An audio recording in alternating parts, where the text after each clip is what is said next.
Light on last pick because of their massive hero pool. Insane threat, you know. That's like anything you put him there. It's an ocean. Yeah. It's an ocean. Amazing. And right now, will it be a better way if they secure the EXP now rather than the tank last? If you're gonna secure XP now, I would say Lapu Lapu or Benedetta would be the choice, or even Paquito for Nuts. But preferably, you'd want to get the last. So there you go. The Kufra is out. It is again, as we talk about, a great option for light tier. Good answer versus Franco. Not very good against Glue though.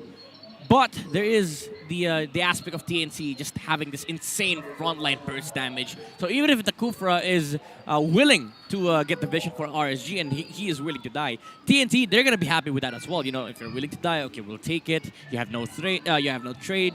The only damage threat that RSG has if TNC goes on this Kufra is the Kadita. And information and vision is gonna be important in this game. Well, speaking of vision right now, we've seen how a Kufra versus a Franco could be counterproductive if you get hooked and suddenly you get a setup from a Kufra. Sometimes you either tell that you would not just do it over and over. You're gonna make RSG happy, but it turns out, Yep. Again, the Benedetta. King Kong, really fantastic Benedetta player. I'm gonna be honest, and I feel like it is a damage Benedetta game. It's not a tank Benedetta game. Or if he wants to go tank Benedetta route, then the Franco and Farsa will have to do a lot of heavy lifting in this game. But RSG, they do have last pick. I feel like Lapu Lapu, Paquito, even the Phobius is up there because there's a lot of dash on the side of TNC. Actually, that's possible. Yeah, the Phobius. Esmeralda actually is kind of decent dispatch. It's an OP XP laner at the moment, honestly, because of the absurd amount of damage that she has. Didn't she get buffed twice right now? Yeah, she got buffed twice. Nats used it yesterday, and he's not using it today. It's the Paquito that we know. Yeah. And the thing about this Paquito is it's in the same territory as the Esmeralda. It fell off the meta, not because it was nerfed, but because a lot of the fighter junglers have just been OP in a few months. But Paquito, after his short stint in Season 9, he was buffed twice. And then nobody was picking him. Yeah. Up until Nuts was like, hey, what are you guys doing? Give some spotlight to Paquito. Oh. Yeah, and right now, as we're seeing a lot of changes. Well, RSG knows how to handle their cards right. It's a Paquito for Nats, and now at some point in the game, a Paul will show up. So you only have until the timer runs out. And so comment down your prediction with the hashtag SmartPowers MPL S11. So make sure you guess it correctly, because one lucky person will win a redeemable in-game code. Remember, keep an eye on the Paul, folks. So right now, let's go back to the game. Who's on the better side right now in terms of early game? Because as they say on the keys to victory, the jungler takes the way of starting up their pace. Yep, and we're gonna have a lot of fun here. I didn't see the Hanzo, right? But everyone else seems to be in their form. Even King Kong on the Benedetta. You're right. I think this is still a damaged Benedetta because I feel like they are gonna need to amp up that early game to mid game, and you do that with a jungle Benedetta. You don't do it with a tank. Yes, they have enough True. tankiness with the glue and the Franco. Yeah, speaking of Benedetta, Rockhard, we have King Kong ranking 1 on the unique heroes pick, 11 unique heroes. Wow. In their start of the season. Wow, how's that, Midnight? A lot of heroes pulled out here by TNC. And again, this is the advantage of having these kinds of players. You do bring that chaotic flavor, even outside the game, just the drafting stage alone. If you're a Coach Panda, you have to think about the different options for King Kong, and it kind of disrupts the way you think about the draft here for your team, because you also have to deal with like the options of being countered. Like if you pick this, what are the heroes that King Kong has that can be good against this? That's why you saw the Hayabusa ban earlier on, and it does change up a lot of the dynamics between the draft. But I do feel like Coach Panda had TNC down the wire, even with the Paquito last pick, because I would say that even though this is not a much better early game lineup, TNC has a much aggressive composition in the early game. They will have more momentum if they can execute. But RSG, fundamentally speaking, this is a better team fighting composition, because if you think about how they want to fight, TNC has to go all in on a single target, and there's no backup plan. Like, the only remedy that you have is that both the Glue and the Benedetta can go on the back line, frustrate some heroes there, bring confusion to the fight, but they cannot commit. For RSG Slate Philippines, there is that Lancelot factor of being a tank, where they can just get vision, he can just dash in, dash out, and there's a lot of re-engage potential coming out from RSG Slate Philippines. And if you ever are able to sustain the fight, Paquito is gonna go wild, the Melissa is gonna go wild. So again, in terms of team fight, RSG is just more well composed over TNC. Well, Yeah. that's true, right, Record? Actually, that's true, and I have to add up to that because you're right. Single target damage from TNC is off the charts. Like, good luck surviving. And I think the way that RSG is gonna win this is not through a team fight, actually, but maybe more on split. Because they have the Yeah. mobile heroes. You fight in a team fight as a Lancelot, as a Paquito. Yeah. You have a Franco. Good luck surviving, right? Yeah. So maybe don't fight. Don't go to the team fight. Go split up the map. Go around, and you'll have a better shot of not winning the game, not through just 5v5s, Yeah. but more on just getting the objective. Yeah, Actually, maybe just very good point. picking the lane on who to pressure, because yesterday we've seen Franco Gates more like a dependent on to a setup type, right? And if it falls, it's one thing that you need to have a follow-up. And in terms of TNC, how it does it? So it only boils with the question, like, they don't need to get pressured on the early game that they want to have for the competition. As you say, every pickoff could be deadly. They have the glue, they have the burst, so Yeah. why not have a good start for this one? Yeah, to summarize, TNC has to execute in this game. They are the drivers of this game. Yeah, they but I are do the buy. ones. Yep, they are the ones who are He's right. making this journey possible for this team. But I do feel that with RSG's confidence and the way they play the map, they are just gonna get a lot of resources of this game and be able to put Eman on this pedestal where he can just solo carry in this match. But again, the end game conditions for both sides are very, very clear, especially with having a Franco and Beatrix and even a Farza on your lineup. Whatever farm Eman gets, you always have that window wherein you can still win. If you are able to snipe out the gold laner for against RSG, then you make that window bigger. And I feel like, again, Rockhart brought up a very good point. Split is going to be the name of the game here, not just for TNC only, but also for RSG, because you have to utilize every aspect of your game to not be put in a spot where the Melissa is just the sole target. Because in a specific team fight, if TNC can execute, even though Lancelot, the Kufra can engage and re-engage, especially with the Paquito, if they're able to snipe out the Melissa, team fight's over. Well, speaking of team fights, yesterday we've seen Exort with his Skadita, and it's a deadly choice. And also a digits for the team, because right now they have pressure and coverage, because Light and Exort together. And yesterday they just made so much space for their goalie. We're talking about Eman this time on how to making their kill participation work in early game. So maybe this time, how do you prevent something like that? Because in early game, we know RSG is more the aggressive one of picking the right lane to delay something. They know what they can do in order to cross the bridge later on. That still goes into their win condition of the fundamentals, right? They have to basically, if they have to know if they can win the lane. If they can't win the lane, then try something else. Because right now, I believe, I still stand by what we said earlier, that TNC's early game is a lot better. Although right now, with the help of Exort, seems like First Blood is on the side of RSG. Very, very big kill here for the Raiders. They get the kill onto the Beatrix. That allows Eman to just have a better, have better resources and have better time on the laning stage with H2 bottom lane. Yeah, it's actually, I don't super like this because obviously it's very difficult. But you gotta put pressure on the Glue. You gotta remind him that you can't just do anything you want on the map, bro. Yeah, so we were talking about macro coverage here, macro and micro, in terms of getting the Escalera. that's a flicker out. Boom! Goes the Dynamite as Nats expends that flicker to take out Escalera on the bottom side. But looks like RSG still gonna be quite happy as they do also get that turtle. This is not how you want to play if you're TNC.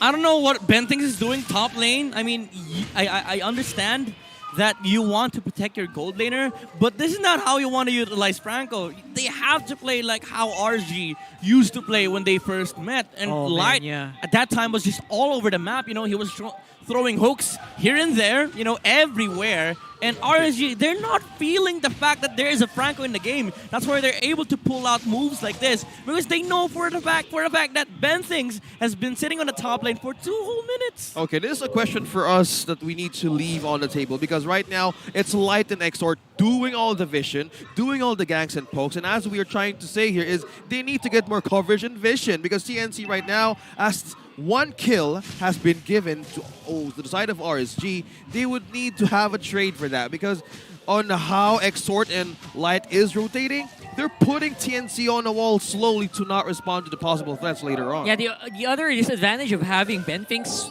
just basically on the top side is RSG can do crazy stuff, and they know they won't get punished, right? They're not. The other lanes are not scared.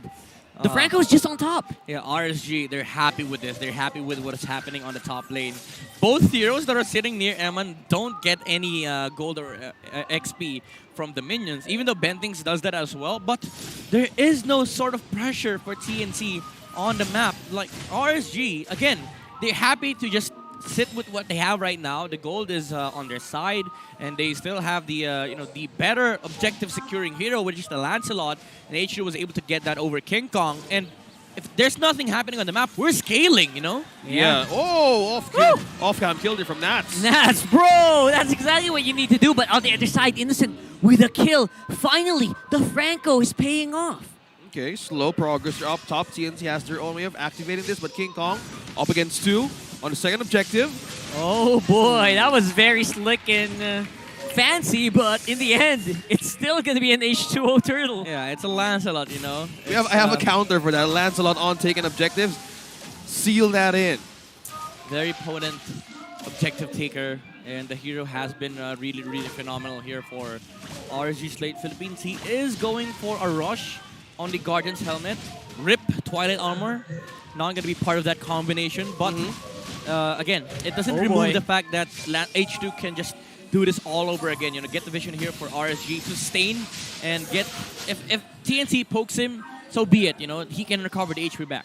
This is how you get with tanks a lot, as we call it right here in our games. But now the contention goes into the XP lane. Nats and Hesu.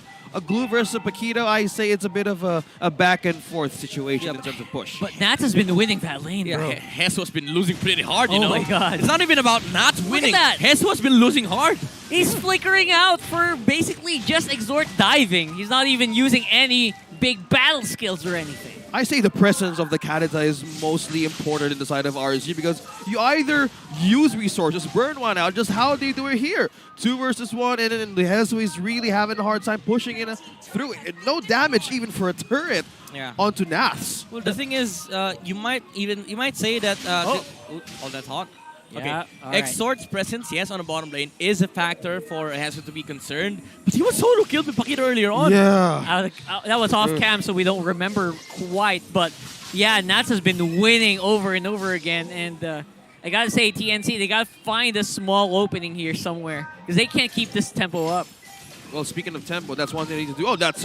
What is happening? These roamers are flickering insanely well.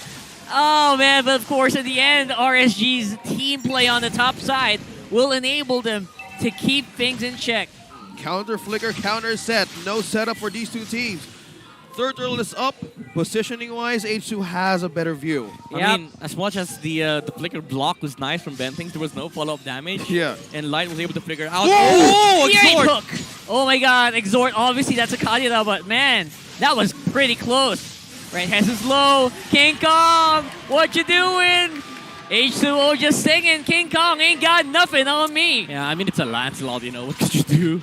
What makes it so viable in terms of his objectives? I still have a counter going with it. What's the factor here for Lancelot? It's a Thorn Rose Retribution combination. You know, the damage is just insane, especially if you time it really, really well with the second tick of the damage. The thing is, Benedetta is also a potent turtle taker, because if you fail the Retribution, if you miss by like a little amount of HP, you do get that that last stick of damage to take a turtle, but H2 has been really on point with the retribution timing, and sadly for King Kong, he falls as well on the top lane. And this is where the comfort comes in, right? It's so easy to do that with a hero that you played thousands of times, probably. I was going to say millions, but that's unrealistic. You play this thousands of times, you know you have the advantage with the Retribution Form Rose combo. Yeah. You're just going to take these turtle fights over and over again. Yeah, speaking of fights right now, Light has his immortality. That's why he keeps on jumping all over again. No matter how setups of bend things could be counterproductive with an iron hook, then you get a counter setup, flicker, whatever. But now, if it's Eman, he's rich. That's translated from this Tagalog headline right now. He's Highest ranking GPM? first in the gold per game with 15,003. I don't know how if that's accurate. I know, right? I was like, 15,000 GPM, like what? wait, we'll have to double check that later Yeah. on. Maybe total average. I don't know. We'll talk later. But it's going to be, once again, H2O is diving. He's the front line here for RSG, while Light is on the side, is trying to see if he can pick someone off with the Tyrant's Revenge. But of course, TNC, at least for the meantime, to keep it steady, not going to give away any picks. Again, this is the poke and prod from H2. You know, the Lancelot can just continuously do this. Oh, nuts! Oh, beautiful hook there from Ben Fink. Once more, you can be as good as anyone can be. But if you get hooked and you get bloody hunted, that's it. Again, Ben Things has a dedicated TikTok for that. How to even land the perfect hook. And he just did it, and it just keeps on going. Look. All right, here's the firepower coming in from TNC. There's that firepower Oh! I wanted to see since earlier on. That is a brutal combo. And once more, it's going to be Light trying to answer quickly. And that's Innocent going down. Where's Hesu, though, and King Kong? They're definitely in a better spot compared to the last minute. This is what you call in Tagalog, nagkabigayan, or they both give each other. The give and take. The give and take, you know. Yeah.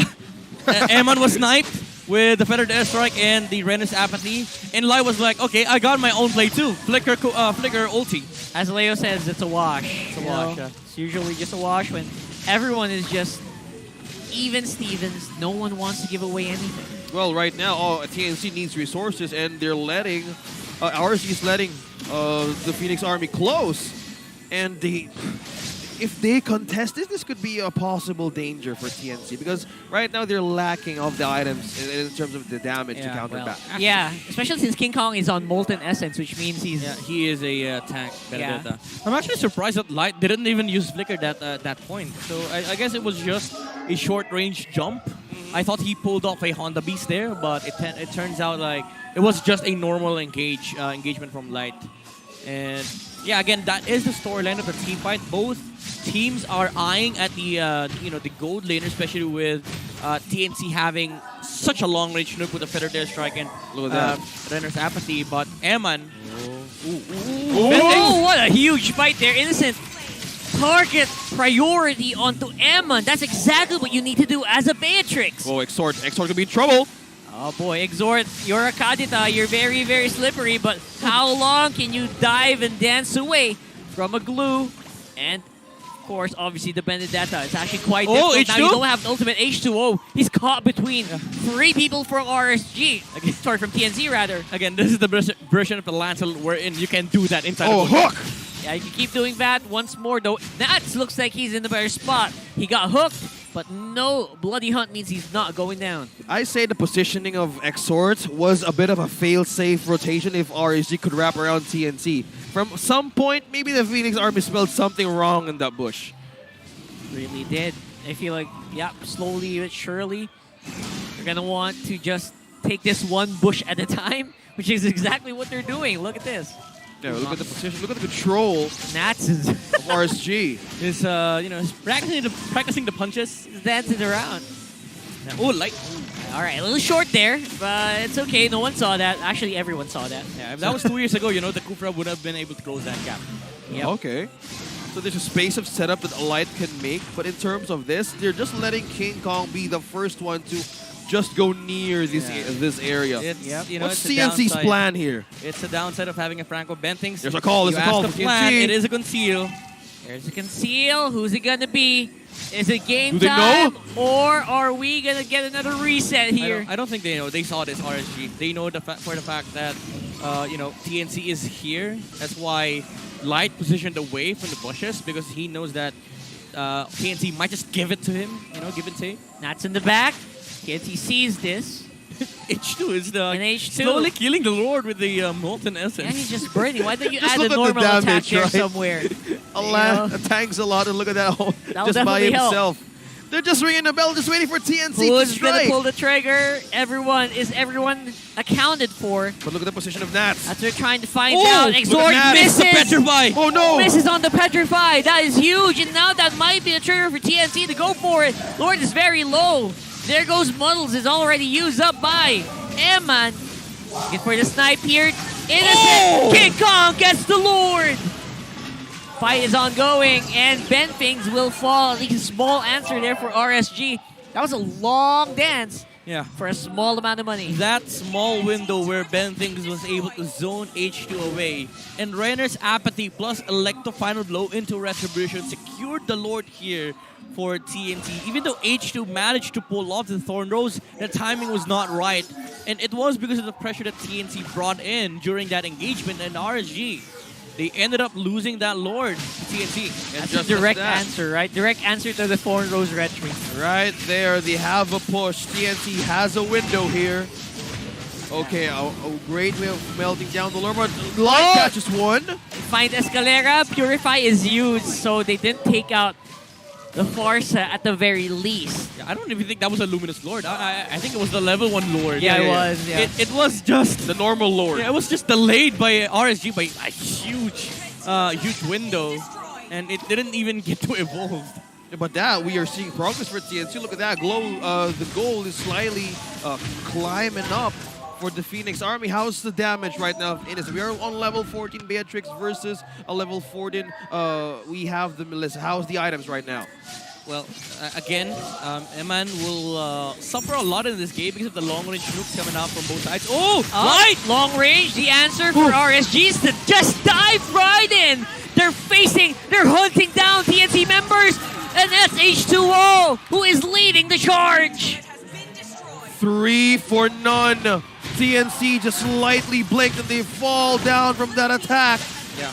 Again, we talked about how these engagements will work in favor of RSG. So if good. Light is willing to die TNC, they did take it, but they were not in position to take Eman out. The direct answer for the long-range artillery of TNC. RSG says, let's just dive right in. That's exactly what they're doing right now. Base is open. They will secure game 1. And just as that, as Light did not blink in that camera, and then RSG Slate Philippines made their way on their first win today. So that's it. That's the answer, right? They have the Farsa long range. They have the long range snipe as well from the Beatrix. Let's go in their faces. Let's see what they can do. And apparently, TNC, they were just not ready for the attack of RSG. Yeah, and again, Clap back. Again, we harped it during the drafting stage. RSG, they do have answers when it comes to team fight. If TNC is not able to pin their targets correctly, they're just going to lose a fight because they have overwhelming damage as well on the side of RSG State Philippines. They also have mobility. They have the catch potential. And the fact of the matter is, Light was indeed willing to give his life away just to be able to get the gap closed between TNC and RSG State Philippines. And RSG was like, go raid, go raid, go raid. Go ahead, invade. Invade. Yeah, they were super adamant in their, at least that's RSG spotting their win condition, right? I mean, obviously, it was a little bit RSG-centric that whole game, even the early game, but there were some shining moments from TNC where something could have happened. But once again, yeah. they was could a way of- capitalize. Yeah, like you were talking about capitalization on the pickup that Benfings can do. We were talking about the underutilization of the Franco. And maybe that's one way of Yeah. giving those small holes on the sinking boat that you need to put your fingers in. Yeah. And maybe that's a big of a problem for TNC they need to answer. That's a great analogy. Yeah, Right? I couldn't have put it better myself. Because that's perfectly, well,